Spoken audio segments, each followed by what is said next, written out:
at sandata na itinututok sa mahina, kundi kamay na umalalay sa mga nadadapa. Batas ay hindi pader, kundi tulay na nagdadala ng katarungan. Uniforme hindi simbolo ng takot, kundi paalala ng serbisyo.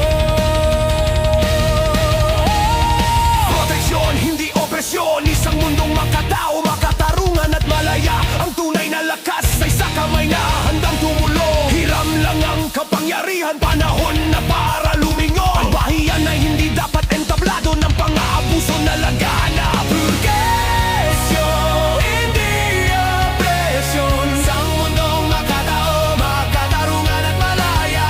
Ang tunay na lakas ay sa kamay na handang tumulong. Hiram lang ang kapangyarihan, panahon na para lumingon. Dahil ang mga ina ay dapat makatulog nang hindi nag-aalala. Dahil ang mga ina ay dapat makatulog nang hindi nag-aalala. Dahil ang mga ama ay dapat makapagtrabaho nang hindi tinatakot. Magsasaka, manggagawa, mangingisda, sila ang ugat. Hindi dapat tinatapakan ng mga sapatos na walang linggo-lingkod. Puro estudyante, katotohanan, edukasyon, hindi dapat laruan, hindi dapat banta. Sila ang kinabukasan. Checkpoints, takot, hakbang na nangangamba. Burahin ang latigo, palitan ng gabay, baguhin ang sistema. Proteksyon, hindi opresyon. Ito ang panawagan ng pagod. Bumabangon na ang tinig, tapos na ang panahon ng luhod.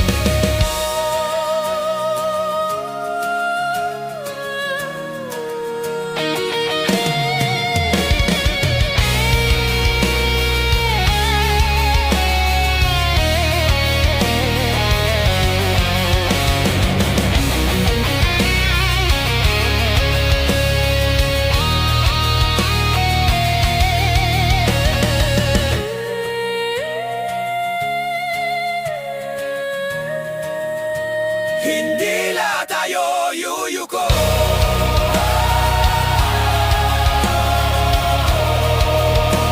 Hindi na tayo takot.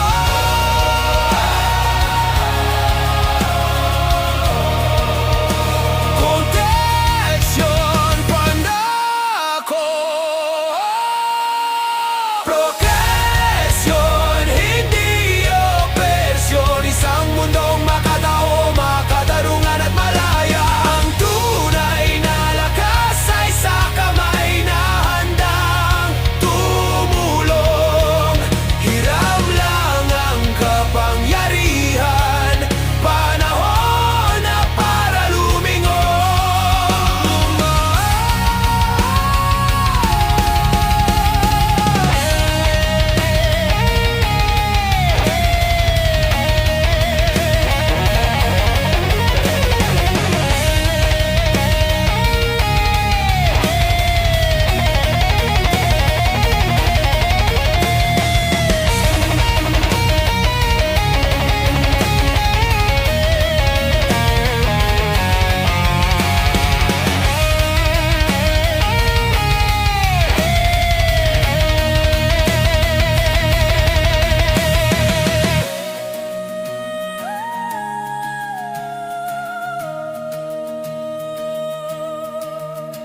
Hindi lang panawagan